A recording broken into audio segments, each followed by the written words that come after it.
What problems are faced at the time of reconstitution, or what adjustments are to be made at the time of reconstitution? Number one was ratio calculation. उसमें हमने देखा new ratio, gaining ratio, sacrificing ratio. Number two, treatment of goodwill. Goodwill is the compensation given by the gaining partner to the sacrificing partner.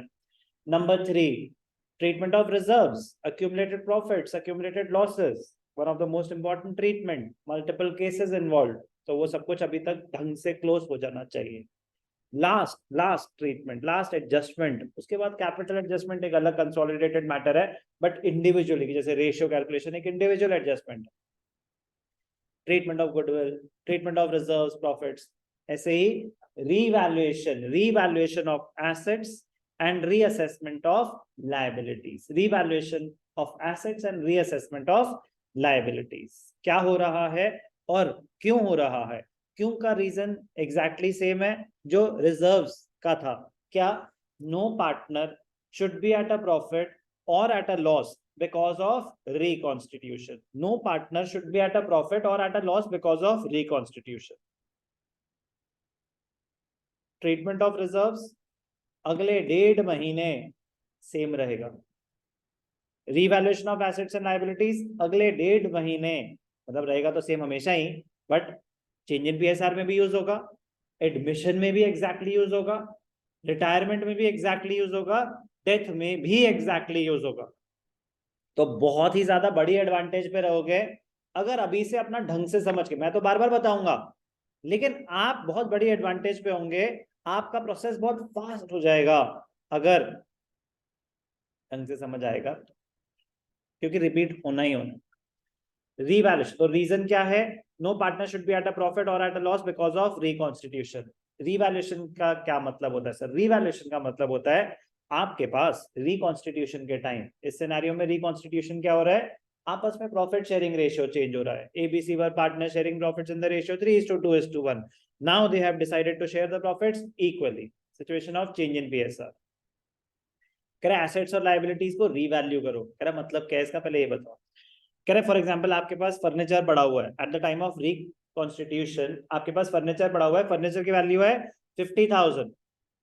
Book value का मतलब होता है as per the balance sheet, the value appearing in the books. Sir अगर balance sheet नहीं दे रखी तो जो पैराग्राफ फॉर्म में जो इन्फॉर्मेशन दे रखी है कि आपकी वैल्यू ये है, वो बुक वैल्यू होता है, अनलेस वो बताएं कि ये मार्केट वैल्यू है या अग्रीड वैल्यू है.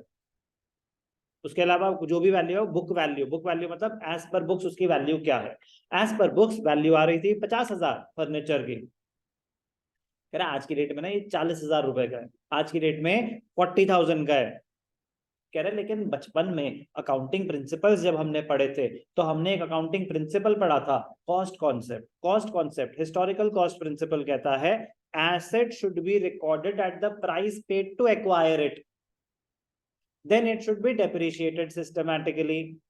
It should not be recorded or shown at the market price. कह रहे मार्केट में उसकी वैल्यू क्या चल रही है उससे क्या फर्क पड़ता है? हमने बेचना है क्या? नहीं, स्टॉक के लिए होता है. It should be valued at cost और market price whichever is less, क्योंकि वो तो बेचना है आपने. वहां पे कॉन्सेप्ट ऑफ प्रूडेंस अप्लाई होता है, एसेट्स पे नहीं होता कॉस्ट कॉन्सेप्ट के हिसाब से. कह रहे हैं नहीं होता. अगर नॉर्मल सिनेरियो होता तो, अगर बिजनेस चल रहा होता नॉर्मली तो. कह रहे अब तो पार्टनरशिप डिसॉल्व हो गई, पार्टनरशिप डिसॉल्व हो गई, अब तो नया एग्रीमेंट बन रहा है, तो थियोरेटिकली वो बंद, नए से शुरू हो रहा है सब कुछ. तो एक तरह से आपको सारे एसेट्स और लायबिलिटीज को करंट वैल्यू पे दिखाना पड़ेगा. नहीं दिखाएंगे तो क्या होगा? सुनने पे ध्यान देंगे. नहीं दिखाएंगे तो क्या होगा? आपका फर्नीचर आपने 50,000 दिखा रखा था, तब प्रॉफिट शेयरिंग रेशियो था 3:2:1. अब आपने कोई चेंज नहीं करा, कल को जाके फर्नीचर बेच दिया, वो बिका 40,000 का, जबकि आपको पता था कि उसकी वैल्यू आज की डेट में 40 हो चुकी है. अब आगे जाके जो 10,000 का लॉस होगा कि 50,000 की वैल्यू चीज आपने 40 की बेची, 10,000 का लॉस है ना, तो वो लॉस कौन बेयर करेगा? सारे पार्टनर्स करेंगे अपने नए रेशियो में. क्या वो कोई नया एसेट खरीदा था? वो तो पुराना ही एसेट था और उसकी वैल्यू तभी चेंज हो चुकी थी. आपको जो नहीं पता वो आप नहीं रिकॉर्ड कर सकते, लेकिन आप रीवैल्यूअर्स अपॉइंट करते हो. आप क्या करते हो?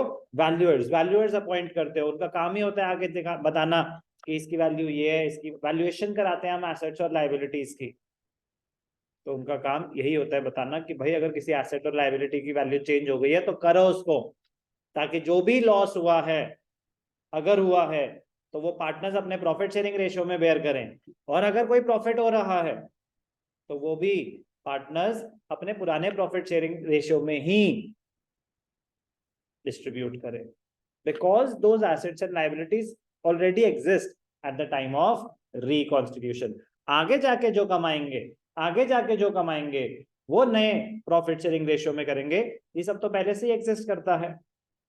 तो assets and liabilities should be shown at their current market value at the time of reconstitution, so they should be revalued, and any loss arising at the time of revaluation will be borne by the partners in their old profit sharing ratio, and if there is any profit it will be distributed among the partners in their old profit sharing ratio। बड़ा ही मजेदार concept है, revaluation of assets and liabilities। exceptional scenario क्या होगा? they decide not to alter the values। exceptional scenario क्या होगा?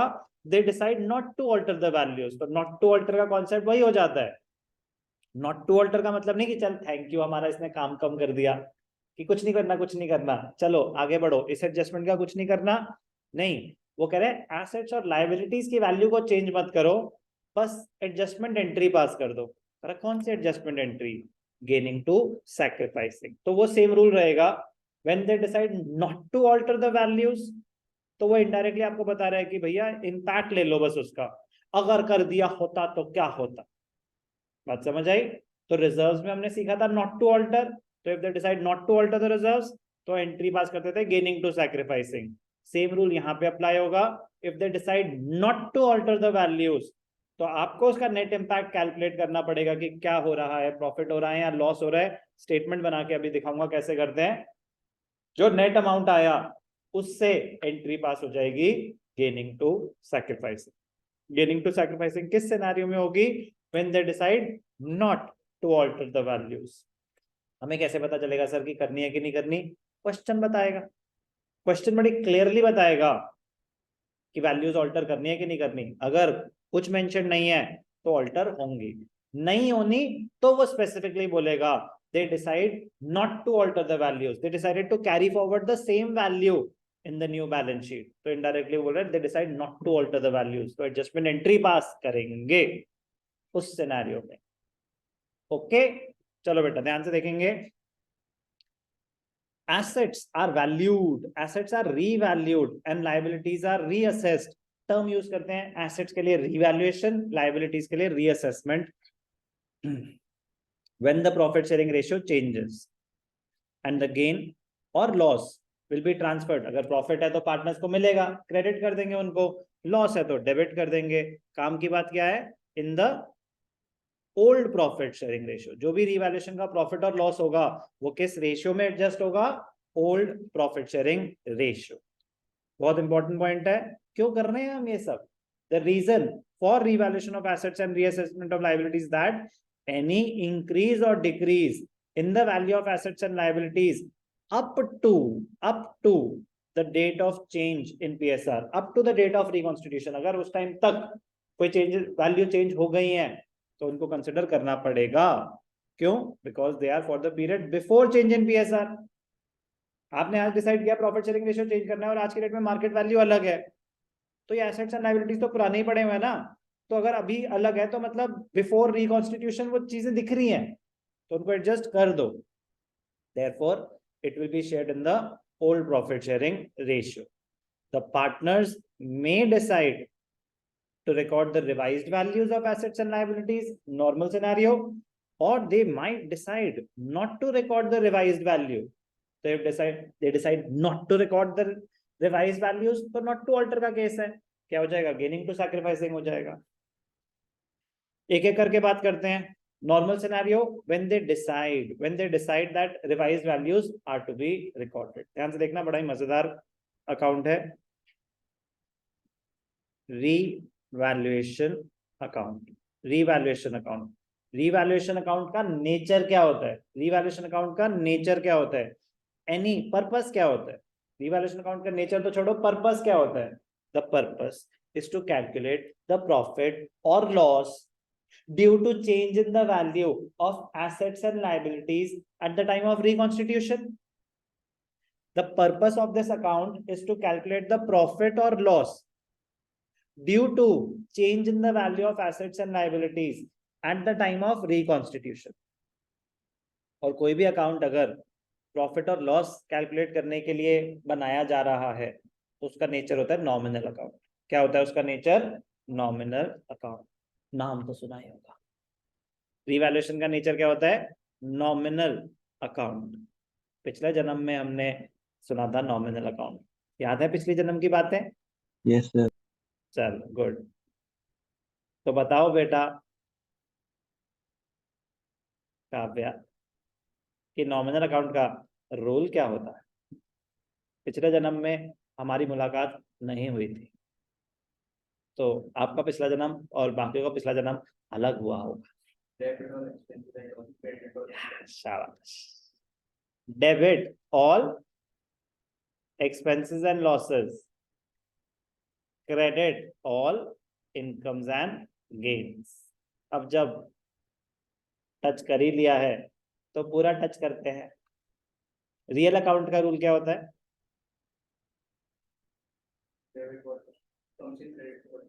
Very good. Debit what comes in, credit what goes out. Real account होता है अकाउंट्स ऑफ एसेट्स, बस उनकी अपनी exceptions होती हैं. लास्ट होता है पर्सनल अकाउंट. ये पर्सनल अकाउंट का रूल क्या होता है? आप बताएं. भूल गया सब कुछ. आप बताएं. कोई बताना चाहेगा? नहीं सर आप बता. नालायक. Debit the receiver. सर हमने मॉडर्न अप्रोच करी थी. दोनों पता होनी चाहिए बेटा. यूज मॉडर्न अप्रोच ही होती है ज्यादातर, बट जब ये होती है तो हमें याद नहीं होती है, तो दिक्कत होती है. Debit the receiver, credit the giver. Modern approach आपका अकाउंटिंग प्रोसेस स्पीड अप करती है, यस, बट इस पे अलग से क्वेश्चन आ सकते हैं, तो पता होना चाहिए. इंटरव्यूज में काम आएगी, एग्जाम में भी काम आएगी. Nominal account. Nominal account debit all expenses. क्यों? आपका काम बहुत आसान हो जाएगा ना. Debit all expenses and losses, credit all incomes and gains. तो डेबिट साइड पे आएंगे आपके लॉसेस, क्रेडिट साइड पे आएंगे आपके गेन्स. तो अगर एसेट की वैल्यू बढ़ रही है तो फायदा या नुकसान? तो क्रेडिट साइड पे आएगा. काम कितना सिंपल हो जाएगा ना कि आपको याद नहीं करना, समझना है कि रिवैल्यूएशन अकाउंट डेबिट कब होगा, क्रेडिट कब होगा. लायबिलिटीज की वैल्यू बढ़ गई, फायदा या नुकसान? नुकसान है, लॉस है, डेबिट कर देंगे. रिवैल्यूएशन अकाउंट को, रिवैल्यूएशन के पॉइंट ऑफ व्यू से बात हो रही है ना, रिवैल्यूएशन अकाउंट बन रहा है, तो डेबिट क्या होंगे? Debit all expenses. लिख दिया, दोबारा लिखने की जरूरत तो नहीं है. आएंगे क्या? यहाँ पे आएंगे increase in liabilities and decrease in assets. और क्रेडिट साइड पे क्या आएंगे? इंक्रीज इन एसेट्स और डिक्रीज इन लायबिलिटीज. कोई डाउट? क्रेडिट्स ज्यादा होंगे तो आपका प्रॉफिट है, डेबिट्स ज्यादा होंगे तो आपका लॉस है. क्रेडिट्स अगर ज्यादा होंगे तो प्रॉफिट आएगा, डेबिट ज्यादा होंगे तो लॉस आएगा. तो चलो ध्यान से सुनेंगे केस 1. तो चलो छोटे सा ब्रेक.